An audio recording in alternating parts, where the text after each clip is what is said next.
But in the process of doing this work, there were a few things that we really learned that were stark.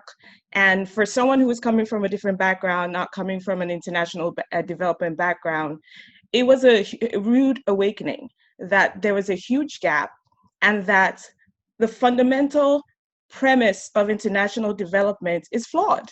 It is based on an anti-Blackness, but also it is based on a power dynamic that always keeps those who are considered beneficiaries on the receiving end without equity or without a real voice.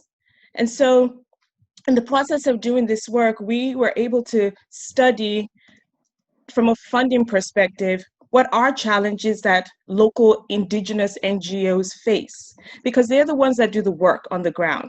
However, they're often not included in the heart of the development of models, of prescriptive solutions that are brought into their communities.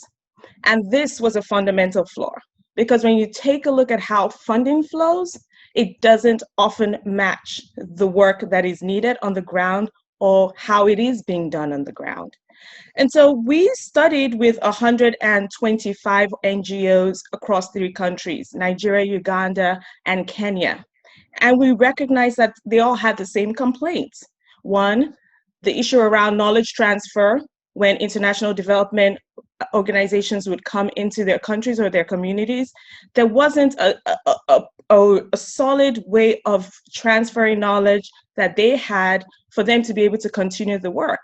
A lot of organizations are not accountable to the communities they're operating in, because they're more accountable to their funders and who's funding them. And their funders are accountable to maybe some other entities that are actually giving them money to do this work.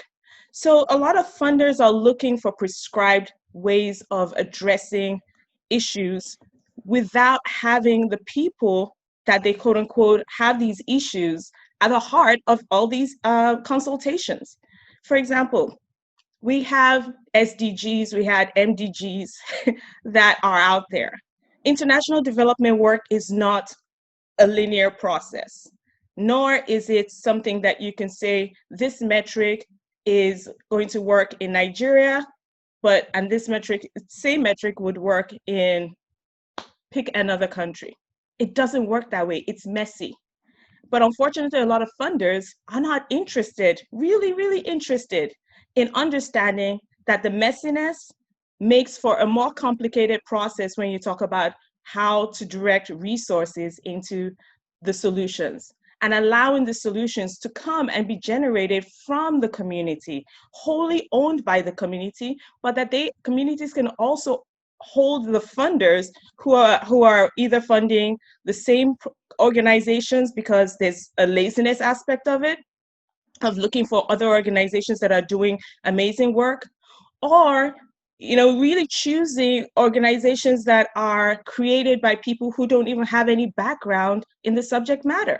We've seen that time and time again. We've seen situations where a young person, white person, comes into a community because either they were a Peace Corps volunteer or they were interested in helping, and then they set up camp there with no experience, be it in education or health, but they start these companies and they raise a lot of money without the checks and balances of holding them accountable, without, and our governments are also responsible, because they receive and are the benefits of a lot of funding that they can do a lot of pork projects, but other kinds of projects that are pocketing all this money, but in turn are not even implementing the laws that will challenge these entities coming into the countries, setting up camp, and not complying with laws.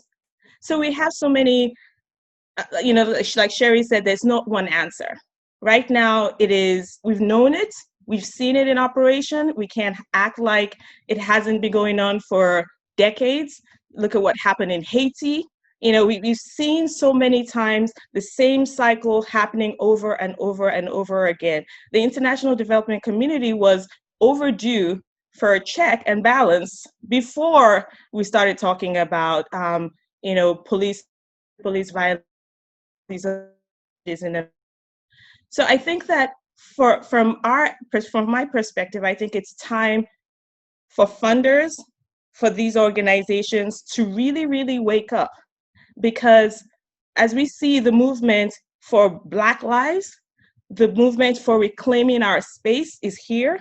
And if organizations don't figure out their role, how to embrace the changes that need to happen, then they're going to find themselves in a situation where possibly a lot of people are going to keep calling for them to be out of their countries.